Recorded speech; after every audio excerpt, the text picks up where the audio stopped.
कड़ी सेना के प्रदेश अध्यक्ष राकेश सिंह रघुवंशी के नेतृत्व में प्रधानमंत्री के संसदीय कार्यालय वाराणसी में दिया ज्ञापन। संगठन मंत्री रवि सिंह के साथ सैकड़ों कड़ी सैनिक गुरुधाम चौराहे पर इकट्ठा हुए। प्रदेश अध्यक्ष ने कहा कि प्रधानमंत्री नरेंद्र मोदी जी के यशस्वी नेतृत्व में सरकार ने अनारक्षित वर्गों की वर्षों पुरानी मांग को पूरा करते हुए संविधान संशोधन कर आर्थिक आधार पर आरक्षण को संभव बनाने का कार्य किया है। साथ ही साथ आपको बताते चले कि इसके लिए संपूर्ण EWS वर्ग आपकी सरकार के आभारी है, लेकिन माननीय इस आरक्षण की अव्यवस्थाओं एवं प्रक्रिया में अनेक विसंगतियां हैं, जिनके कारण वास्तविक EWS को इसका लाभ नहीं मिल पा रहा है। परिवार की आय गणना में अन्य आरक्षण की कृमि लेकर की गणना की तर्ज पर केवल माता पिता की आय को ही गणना का आधार बनाया जाए। EWS वर्ग को उम्र में 5 साल की छूट वर्ष 2019 को आधार वर्ष मानकर दी जाए। उपरोक्त मांग राजस्थान और गुजरात सरकार ने राज्य स्तर पर लागू किया है, अतः केंद्र स्तर द्वारा हमारी मांगे नहीं माने जाने पर समस्त क्षत्रिय समाज, किस समाज और EWS वर्ग और कड़ी सैनिक लोकसभा में भाजपा का बहिष्कार करने को बाध्य होंगे। जिलाध्यक्ष आलोक सिंह ने वाराणसी व अन्य जिलों से आए सभी कड़ी सैनिकों को धन्यवाद देते हुए आभार व्यक्त किया। हम अपना हक मांगते नहीं किसी से भीख मांगते, हम अपना हक मांगते नहीं किसी से भीख मांगते, हम अपना हक मांगते नहीं किसी से भीख मांगते। देश अध्यक्ष संघर्ष करो, हम तुम्हारे साथ हैं, देश अध्यक्ष संघर्ष करो, हम तुम्हारे साथ हैं। जय श्री राम। राकेश सिंह रघुवंशी, श्री राष्ट्रीय राजपूत करणी सेना प्रदेश अध्यक्ष। कौन सी मांग को लेकर आप लोग ज्ञापन सौंपे? आज देखिए EWS इकोनॉमिक वीकर सेक्शन के संबंध में आज हम लोग माननीय प्रधानमंत्री जी के कार्यालय पर आए थे ज्ञापन देने के लिए। माननीय मुख्यमंत्री और प्रधानमंत्री जी के नाम एक पत्र लाए थे और यह लड़ाई पिछले 2.5-3 सालों से चल रही है। हमारे राष्ट्रीय अध्यक्ष सुखदेव सिंह गोगामेडी जी ने इस आवाज़ को उठाया था और उसी संदर्भ में आपको पता है कि जब हम लोग आवाज़ उठा रहे तो सरकार हमारी बात नहीं मान रही थी। 2019 से पहले आपने देखा कि छत्तीसगढ़, मध्य प्रदेश और राजस्थान की सरकार चली गई थी, क्योंकि हमने हमारे राष्ट्रीय अध्यक्ष ने कहा था कमल का फूल हमारी भूल।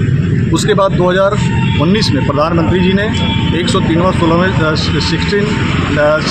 103वां संशोधन करके आर्टिकल 16 में 103वां संशोधन करने के बाद उन्होंने 10% रिजर्वेशन दिया था 2019 12 जनवरी को। लेकिन प्रधानमंत्री जी का हम धन्यवाद करना चाहते हैं, लेकिन उसमें बहुत सारी विसंगतियाँ थी। जैसे विसंगतियाँ ये थी कि अभी उत्तर प्रदेश में जो पुलिस की भर्ती निकली, अभी परीक्षा हुआ है, इसमें अभी सरकार ने रखा था कि जो सामान्य वर्ग की आयु सीमा है 18 से 22 वर्ष, लेकिन जो OBC SC की आयु सीमा रखा उन्होंने 18 से 28 वर्ष किया। लेकिन लगातार हम लोगों ने 2.5 साल से हमारे संगठन के सभी पदाधिकारियों ने अपने अपने जनपदों से DM के नाम, मुख्यमंत्री के नाम पत्र लिखा, फोन से पत्र लिखा। उस संदर्भ में सरकार ने अभी 26 जनवरी को उन्होंने 3 साल का एज रिलैक्सेशन दिया, लेकिन हमारी मांगे अभी अधूरी है। हम चाहते हैं कि केंद्र और राज्य सरकार की सभी सरकारी नौकरियों में सामान्य वर्ग को आयु में 5 वर्ष की छूट मिले। जमीन प्लाट मकान की शर्तें हटें, जैसे कि अभी उन्होंने सामान्य वर्ग को ये रखा है कि अगर जिसके पास 5 एकड़ ज़मीन होगी वह EWS की श्रेणी में नहीं आएगा, EWS का फॉर्म वो सर्टिफिकेट नहीं बनवा सकता। जिसके पास 1000 वर्ग मीटर में मकान होगा वो EWS की श्रेणी में नहीं आएगा। लेकिन जबकि नीति आयोग ने भी ये बताया है कि 5 एकड़ ज़मीन से 5 लाख रुपये 8 लाख रुपये की इनकम नहीं की जा सकती। 1.5 से 2 लाख 2 से 2.5 लाख रुपये का उसने बता रखा है कि इनकम हो सकती है। लेकिन फिर भी सरकार ने जो गरीब किसान के बच्चे हैं, जो गरीब किसान के बच्चे पुलिस में भर्ती होना चाहते हैं, किसी भी सरकारी नौकरी में भर्ती होना चाहते हैं, इस 5 एकड़ की जो विसंगतियाँ, इसकी वजह से किसान, गरीब किसान का बच्चा वो फॉर्म नहीं भर पाता। इन्हीं सब विसंगतियों को दूर करने के संदर्भ में हम लगातार पूरे प्रदेश में आंदोलन कर रहे हैं। और एक और बात बता देना चाहता हूँ आपको कि जिस भाजपा जिला मुख्यालय कार्यालय पर हमारे श्री राष्ट्रीय राजपूत करणी सेना जिला अध्यक्ष के नेतृत्व में लगातार ज्ञापन दे रही है और ये आगे जारी रहेगी। राजेश जी, आगामी 23-24 तारीख को प्रधानमंत्री बनारस में हैं, क्या उनसे भी मुलाकात करेंगे आप लोग? देखिए, माननीय प्रधानमंत्री जी हम जैसे लोगों से नहीं मिलेंगे।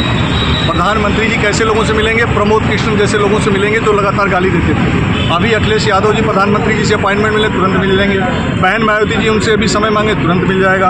अभी उनसे कोई बॉलीवुड का कोई मांगे उनको तुरंत समय मिल जाएगा। लेकिन जो समाज के लिए काम कर रहा उसको समय नहीं देंगे। आपको याद होगा कि 19 कोविड जब आया था, उस कोविड में प्रधानमंत्री ने खुद आकर के टीवी के सामने अपील किया कि भारत के जितने भी सामाजिक संगठन में उनसे निवेदन करना चाहता हूँ कि सभी लोग इस कोविड से पीड़ित लोगों को इस महामारी में अपने अपने तरीके से अपने अपने तरफ से उनकी मदद करें, उनके लिए आगे आएँ। लेकिन आज जब हम लोग सामाजिक एक लड़ाई लड़ रहे हैं तो प्रधानमंत्री जी हम जैसे लोगों को, हम लोग जैसे लोगों के पत्र को भी वो संज्ञान में नहीं ले रहे हैं। तो प्रधानमंत्री जी से ही मेरा सवाल था कि प्रधानमंत्री जी बताइए, जब आप आए थे, प्रधानमंत्री बने थे, इस बनारस की धरती, आप यहाँ से सांसद हैं, 2 बार प्रधानमंत्री हो चुके हैं, तीसरी बार भी आप बनने वाले हैं, तो ये पूछना ही चाहते हैं सवर्ण समाज के लोग, ये बनारस की धरती सवर्ण समाज के लोग ये पूछना चाहते हैं कि क्या गरीबी जाति देख करके आती है? ये प्रधानमंत्री जी से पहला सवाल है। क्या प्रधानमंत्री जी ने कहा था कि एक देश एक कानून की बात?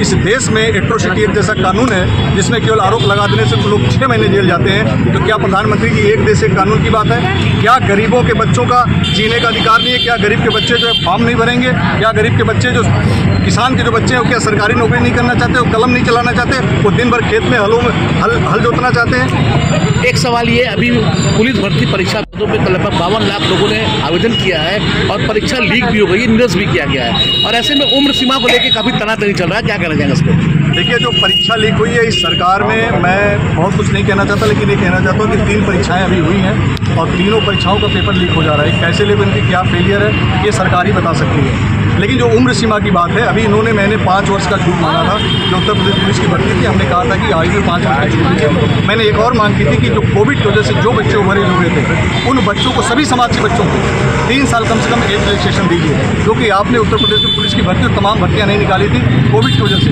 लेकिन आपका कोविड की वजह से जो बच्चे फॉर्म नहीं भर पाए, क्योंकि आपने भर्ती नहीं निकाली, और जो भर्ती निकाली तो बच्चे उभरे हो गए। तो बच्चों का कोई दोष नहीं है, लेकिन सरकार ने 5 साल की जगह 3 साल का एज रिलैक्सेशन दिया, उनमें उन्होंने सभी को रिलैक्सेशन दिया। तो हमें चाहते हैं कि आयु में 5 वर्ष की छूट सामान्य वर्गों को दिया जाए, EWS कोटे से दिया जाए और आधार वर्ष 2019 को माना जाए, उसी आधार से दिया जाए।